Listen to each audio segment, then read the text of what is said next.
दक्षिण की ओर पहुंच चुके हैं। मूषक जी, अब तो हम ऋषि अगस्त्य के तप स्थल के निकट ही होंगे ना? प्रभु, ऋषिवर के स्थान के जितना निकट पहुंच रहा हूँ उतना ही भयभीत हो रहा हूँ मैं। क्यों? आप क्यों भयभीत हो रहे हैं मूषक जी? प्रभु, ऋषि अगस्त्य का तपोबल, उनकी शक्ति तो विख्यात है। मैं तो पूर्व में ही मूषक हूँ, अब कहीं उनके शाप से मैं चींटी ना बन जाऊँ। मूषक जी, व्यर्थ है आपकी ये चिंता। ऋषिवर आपको श्राप क्यों देंगे? प्रभु, आप उनकी पत्नी को उनके कमंडल से मुक्त करवाकर नदी में परिवर्तित करने जा रहे हैं, फिर भी पूछ रहे हैं कि वो शाप क्यों देंगे? मूषक जी, किसी भी बड़े उद्देश्य को पूर्ण करने में संकट तो आते ही है ना, किंतु उन पर विजय पाने के लिए ध्यान सदैव अपने उद्देश्य पर ही रखना चाहिए, मार्ग में आने वाले संकट और कठिनाइयों पर नहीं। उचित है प्रभु, मैं प्रयत्न करूंगा।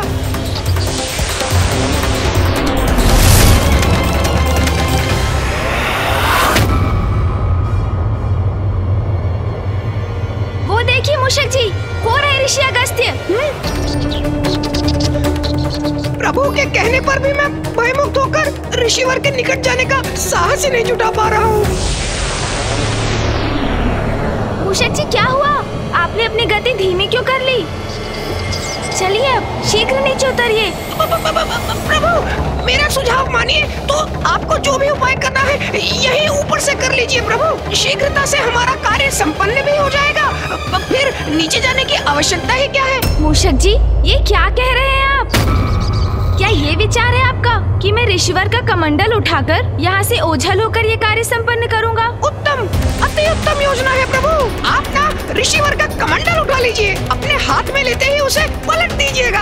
हो गया कार्य पूर्ण, और इस प्रकार अतिशीघ्र हमारे उद्देश्य की पूर्ति होगी, और जब तक ऋषि अगस्त्य के नेत्र खुलेंगे हम यहाँ से जा चुके होंगे प्रभु। मूषक जी, हम यहाँ चौर्य कर्म करने नहीं आए हैं। हम सर्वप्रथम ऋषि अगस्त्य को उनके तप से बाहर निकालेंगे, समझाने का प्रयास करेंगे उन्हें, और उसके लिए तो आपको सर्वप्रथम नीचे उतरना होगा। जी प्रभु। स्मरण रखिए मूषक जी, किसी अनुचित कर्म का विचार भी हमारे प्रयासों को निरर्थक कर देगा। क्षमा कीजिएगा प्रभु, मैं नीचे उतरता हूँ प्रभु।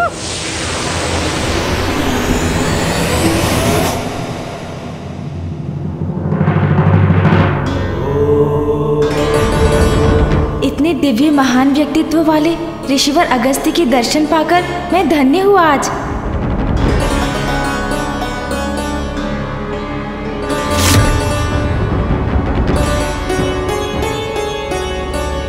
पुत्र, तुम्हें कावेरी नदी को मुक्त कराना होगा ताकि इसका जल जन जन तक पहुंच सके। ऋषिवर अगस्त्य का ध्यान मुझे भंग करना ही होगा ताकि मैं संपूर्ण वन्य जीव जंतुओं, वृक्ष आदि व मनुष्यों के प्राण रक्षित कर सकूं।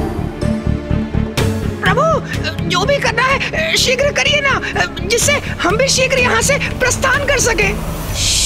मूषक जी, ऋषिवर को उनकी तप से बाहर लाने की उचित युक्ति का विचार करने दीजिए मुझे। युक्ति का विचार? अर्थात प्रभु, अभी तक कोई युक्ति, कोई योजना नहीं है आपकी? मूषक जी, बड़ी सूक्ष्मता से योजना पर विचार करने की आवश्यकता है, जो मैं करने का प्रयास कर रहा हूँ, और आप बार बार कुछ कहकर जिसमें बाधा डाल रहे हैं। यदि आपके पास कोई उत्तम योजना है तो आप क्यों नहीं बता देते मुझे, और यदि नहीं है तो मुझे शांति से विचार करने दीजिए। जी प्रभु। ऋषिवर का ध्यान कैसे भंग होगा? व्यवधान से प्रभु। व्यवधान से अर्थात? हाँ प्रभु, तीव्र वायु प्रवाह से आंधी उत्पन्न करिए आप। आंधी।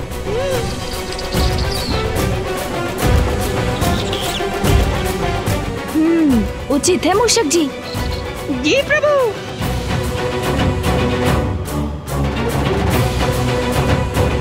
क्षमा कीजिएगा ऋषिवर, किंतु मैं विवश हूँ। मुझे इस क्षेत्र के उद्धार के लिए ये आंधी उत्पन्न करनी पड़ रही है।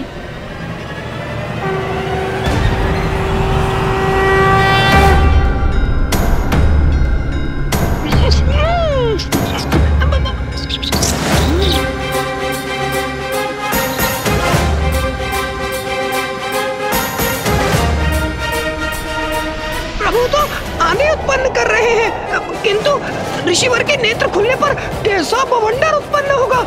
किसे ज्ञात, छिपने में ही भलाई है।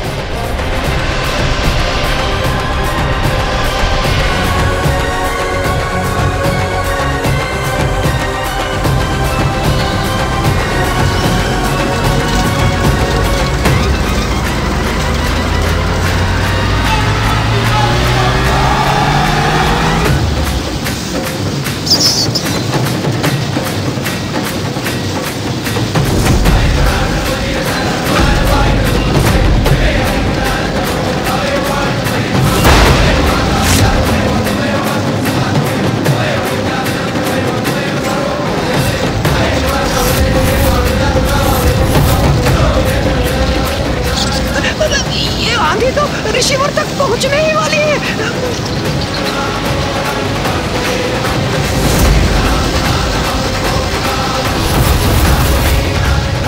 कहीं इस वायु प्रवाह की आंधी के स्पर्श से ऋषिवर के क्रोध का ज्वालामुखी न फट जाए।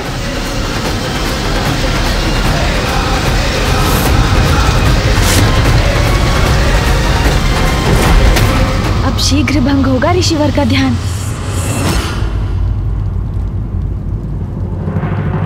विश्वास है मुझे गणेश सर्व समर्थ है, किंतु फिर भी मैं सशंकित हूं, कहीं उसके साथ कुछ अप्रिय न घट जाए। गणेश का यह प्रयास सफल होने से अनेकों चिंताओं का अंत होगा। ऋषि अगस्त्य का क्रोध जागृत हुआ तो एक नवीन संकट उत्पन्न होगा।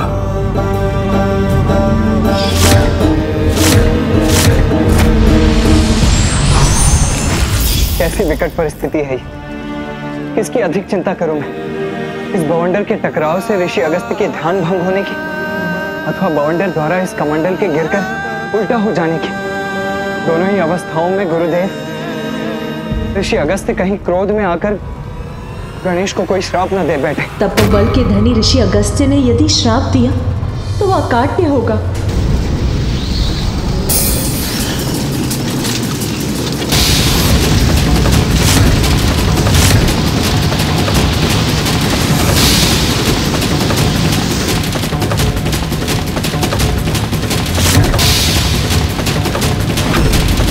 प्रतीत होता है ऋषिवर का कमंडल अब गिरने ही वाला है।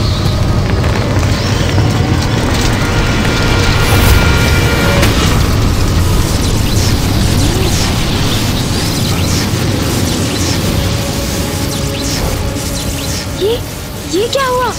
ऋषिवर के चारों ओर स्वर्णिम सुरक्षा का घेरा कैसे उत्पन्न हो गया? ज्ञात करता हूँ।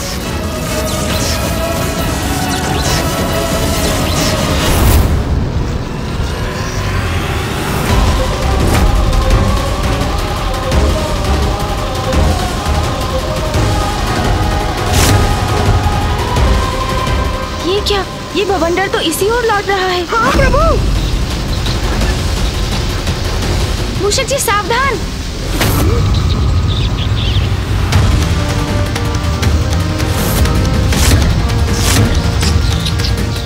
इससे रक्षित होना होगा।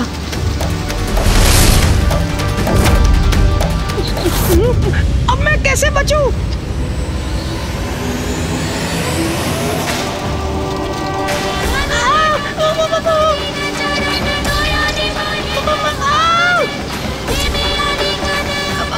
प्रभु, कुछ कीजिए प्रभु, रोकिए इस बवंडर को।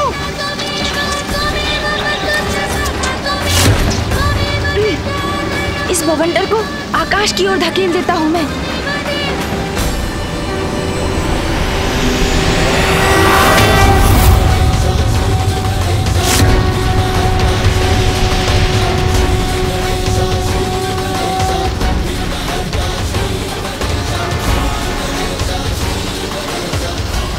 हम रक्षित हो गए प्रभु। मूषक जी, अब हम सुरक्षित हैं। अब ये वायु प्रवाह तो शांत हुआ, किंतु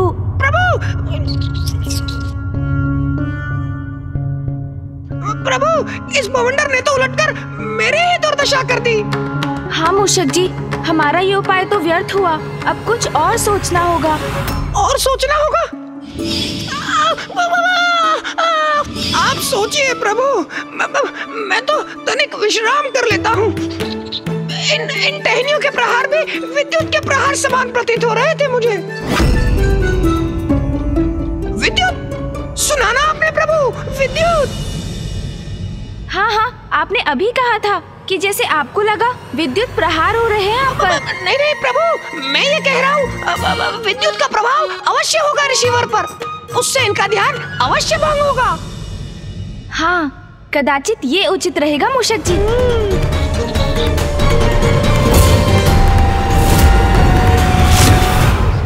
आशा है ये युक्ति कार्य करेगी।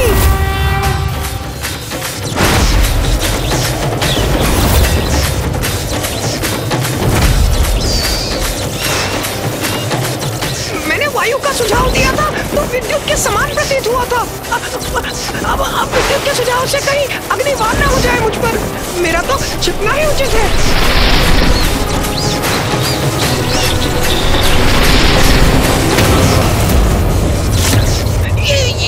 ये विकराल मेघ उत्पन्न हो रहे हैं। अब आकाश तो काले विकराल मेघों से घिर गया है। ऋषिवर तो अभी भी ध्यान मग्न ही है, किंतु उनका ध्यान भंग होते ही मैं भी संकट में पड़ सकता हूँ। मेरा इस वृक्ष की आड़ से स्वयं को सुरक्षित करना ही उचित है।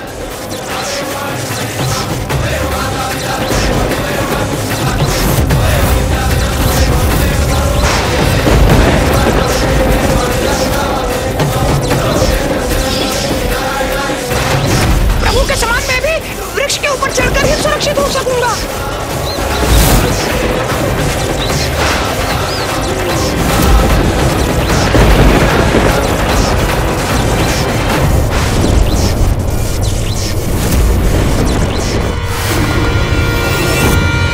ये गणेश ने ये क्या कर दिया? विद्युत के प्रहार से ऋषि अगस्त्य अवश्य क्रोधित हो जाएंगे। पुत्र गणेश, हमारी चिंता मुझे व्याकुल कर रही है।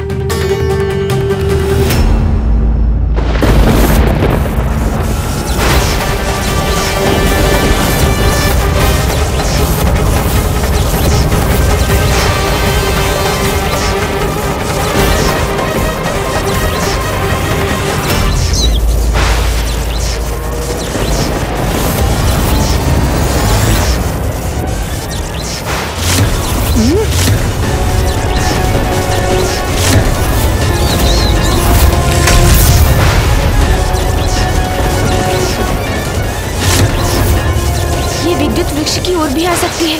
मुझे इस वृक्ष से दूर हट जाना चाहिए। ये कैसे संभव है? ये विद्युत तो मेरी ओर ही आ रही है। प्रभु!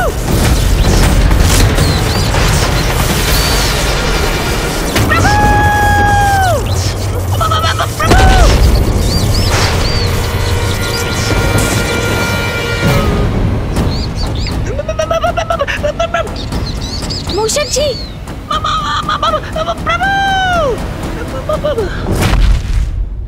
आप कुशल तो है ना मूषक जी? वृक्ष के ऊपर क्यों चढ़ गए थे आप? वृक्ष विद्युत को अपनी ओर आकर्षित करता है, ये तो आपको भी ज्ञात होगा ना मूषक जी? हाँ प्रभु।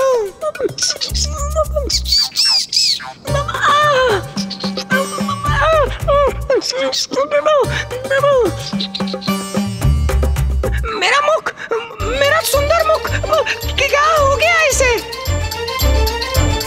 देखिए प्रभु, मेरी सुंदर मुख पर कैसी कालिमा छा गई है। मेरी सुंदरता विलीन हो गई। नहीं मूषक जी, आप तो पूर्व के समान ही दिखाई दे रहे हैं। आपको तो कुछ भी नहीं हुआ।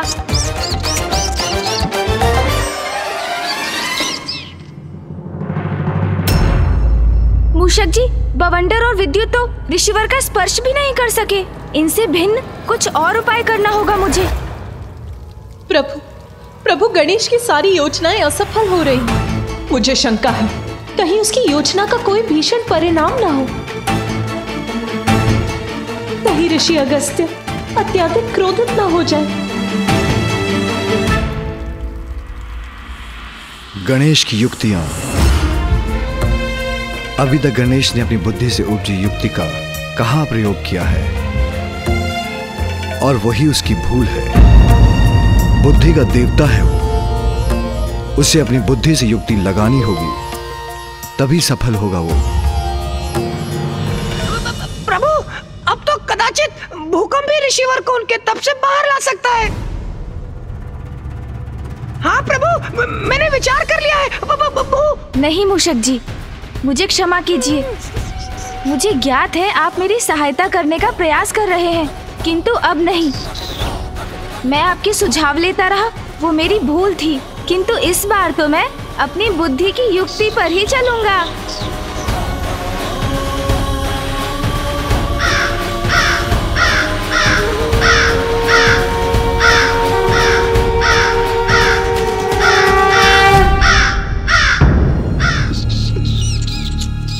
काग? प्रभु। मूषक जी,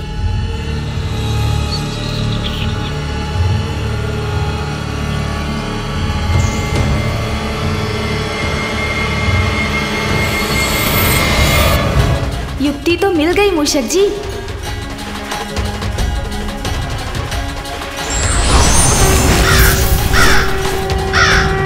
प्रभु, कहाँ उड़े जा रहे हैं आप?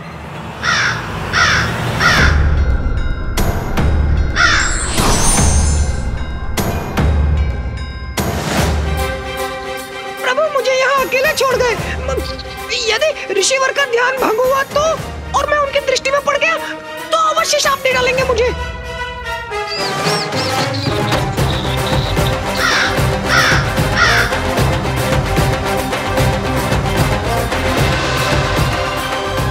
यदि मैंने ऊपर से कमंडल तक पहुंचने की चेष्टा की तो ऋषिवर का सुरक्षा घेरा अवश्य मुझे रोक देगा।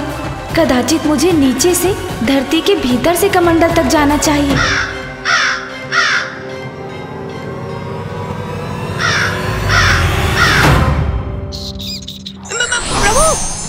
प्रभु, आप लौट आए? हाँ मूषक जी, लौट आया मैं, क्योंकि मुझे आपको एक कार्य सौंपना है। आपको यहाँ से ऋषि अगस्त्य तक धरती में सुरंग बनानी है। सुरंग का निर्माण करना है ऋषिवर तक? हाँ मूषक जी, जिससे मैं सुरंग के मार्ग से ऋषि अगस्त्य तक पहुँच सकूं। विलंब मत कीजिए आप। जैसे आपकी आज्ञा प्रभु। यदि मुझे कुछ हो जाए तो स्मरण रखिएगा कि मैंने अपने प्राण न्यौछावर कर दिए अपनी स्वामी भक्ति में। मैं हूँ ना मूषक जी, फिर क्यों चिंता कर रहे हैं आप? आपको कुछ नहीं होगा, आप शीघ्रता कीजिए, अपना कार्य आरंभ कीजिए आप। जी प्रभु।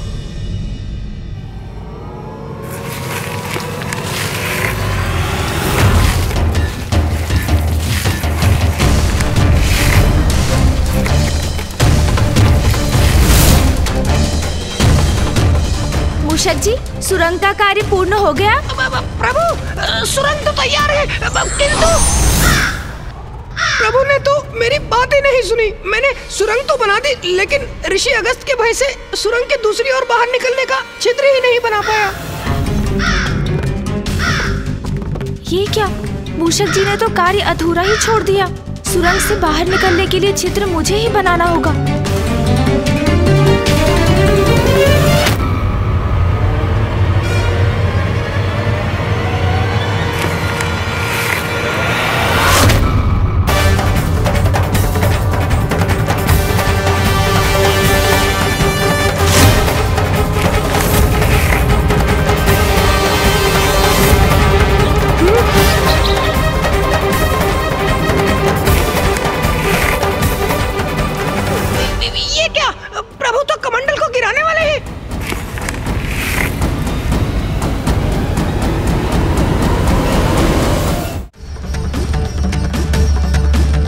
ऋषिवर के कमंडल के गिरने से कहीं अस्त का अनर्थ न हो जाए। विलंब उचित नहीं, शीघ्रता करो गणेश।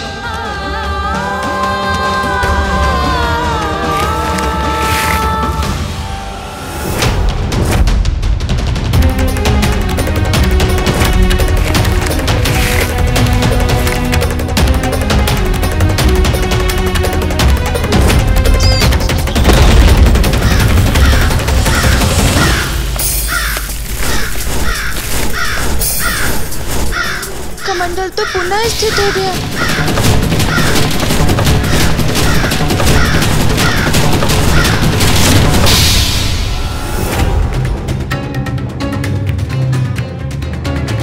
हाँ गणेश, यही युक्ति उचित है। अपने पंख से उलट दो कमंडल को। मुक्त कर दो माँ लोपामुद्रा को। हाँ प्रभु, उचित है। आपके पंख फड़फड़ाने से कमंडल गिर जाएगा।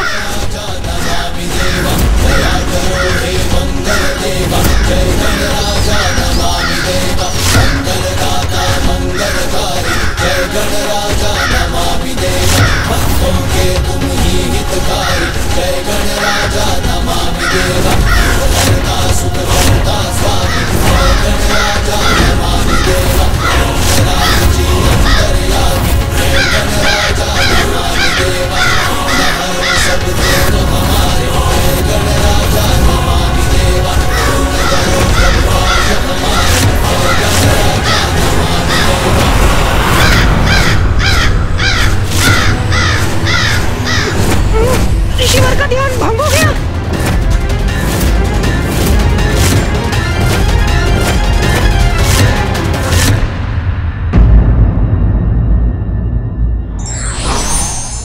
कार्य में जब तक सफलता ना मिले तब तक प्रयास करते रहना चाहिए। धार्मिक वीडियो सबसे पहले देखने के लिए हमारे चैनल को सब्सक्राइब करें और बेल आइकन दबाएं।